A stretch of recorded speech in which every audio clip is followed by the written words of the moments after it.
So a common problem when you're doing jiu-jitsu with probably one of the more common wrestling takedowns, the double leg is, there's two real common problems. It's the kimura and it's the guillotine. When I shoot a double leg, I put myself at risk for Mortaza catching my neck, falling down to his butt, and getting the guillotine, right? I also risk, turn this way, him grabbing this arm, going kimura, and same thing.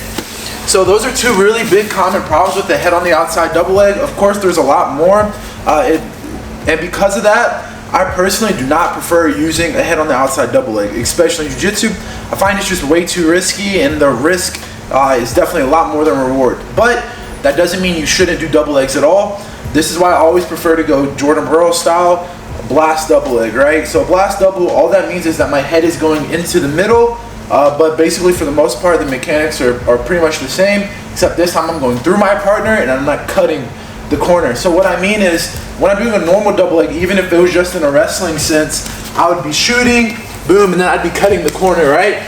With a blast double, I'm not cutting the corner, I'm running through. So I'm here, my head's coming into the middle, hands are going behind the knees or behind the butt, it's really preference, and then I'm running through my partner, right?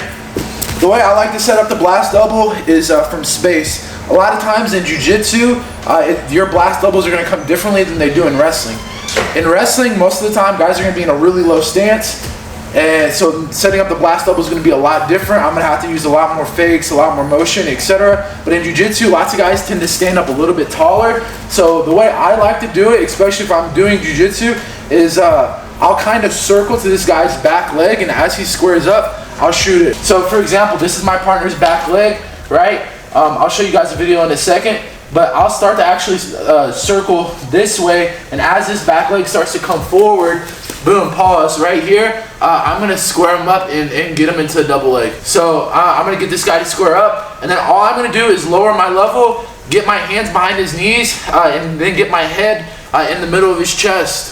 So I'm gonna lower my level, I'm gonna try to get my hands behind his knees, and then I'll put the head in the middle of the chest. If the guy's standing high enough, I don't necessarily have to drop my knee to the ground. If he's low, yes, I have to, but let's say this guy's standing a little bit higher, again, like more judo or Greco-Roman stance, I can literally just get my head lower than his, square your legs back up, I can just get my head lower than his, and shoot this double leg. Now, why do I say square your legs back up? Go back in a staggered stance. If I'm trying to shoot a double leg while this guy's in a staggered stance, it's going to give him the ability to kick his legs back and use his hips, right? It's a lot easier. So the condition in which I want to hit a blast double is when their legs are square. So square your legs up. The reason is I now have access to behind both of his knees, right? When I have access behind both of his knees, he can try to pull his legs back, but while I'm driving and I have both his knees, it's going to be tough. Whereas go to a staggered stance, when I shoot the same thing, once I shoot here, I have to reach, and I'm extended now, I'm not powerful. So when we get into this this blast double, so get in a staggered stance, and I start to circle, as he gets square, I can shoot with them. As I start to circle, if this guy starts to try to follow me, I'm gonna drop to it. So I'm about to start circling, circle, and then I'm gonna drop, get my hands behind his knees, and drive through. All right, so one more time. I'm gonna start to circle as I get this guy square, circle.